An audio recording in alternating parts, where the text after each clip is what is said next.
எங்களை ஒரு மனுஷியா மதிச்சு ஒரு கையில ஒரு புடி கொடுத்தாலே போதும். மாறி வந்தாச்சு. தமிழ் தெரியாது, தமிழ் தெளிவா பேசுவாங்க. படிக்க சொன்னாங்க, படிக்க வைக்கணும். எல்லாம் நாகரிகமா மாறிட்டோம். அந்த ஜனத்தோட ஜனம் நாங்களும் இருக்கோம். ஒரு மனுஷங்க யாரும் மதிக்கிறது கிடையாது.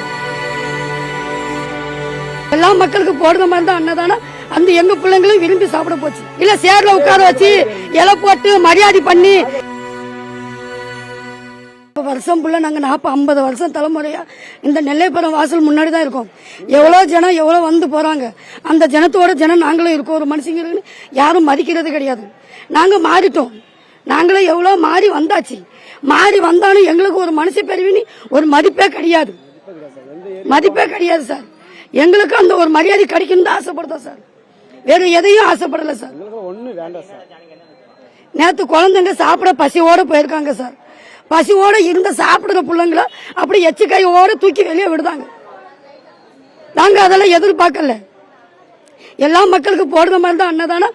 அந்த எங்க பிள்ளைங்களும் விரும்பி சாப்பிட போச்சு. நாங்க வருஷம் ஃபுல்லா இந்த நெல்லைப்புறம் வாசல் முன்னாடி தான் இருக்கோம். எவ்வளவு ஜனம் வந்து பாத்துட்டு போறாங்க. வேற ஜனம் கூட வாங்கி சாப்பிடுறது கொடுக்கதான் செய்தாங்க.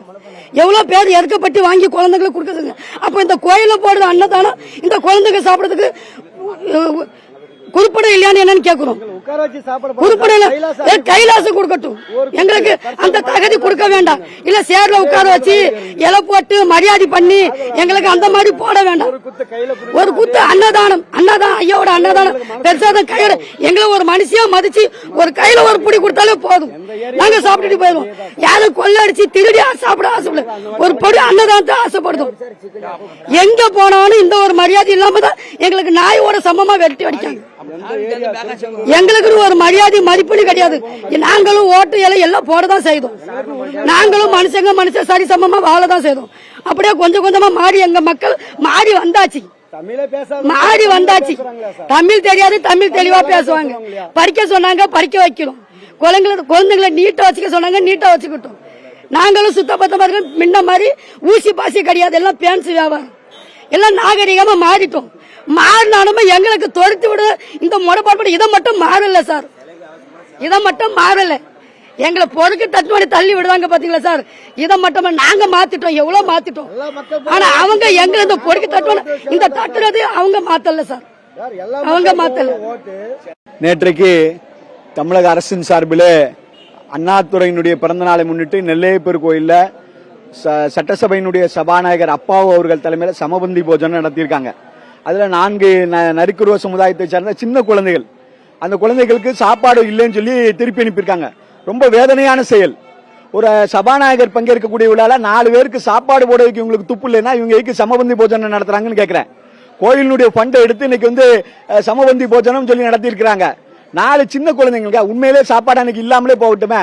யாராவது ஒருத்தர் கையில இருந்து பெரிய பெரிய திமுகவினுடைய பெரிய பெரிய ஆட்கள்லாம் வந்திருந்தாங்க இல்லையா, ஒரு 4 குழந்தைகளுக்கு சாப்பாடு வாங்கி கொடுக்க முடியாதா இவங்களால?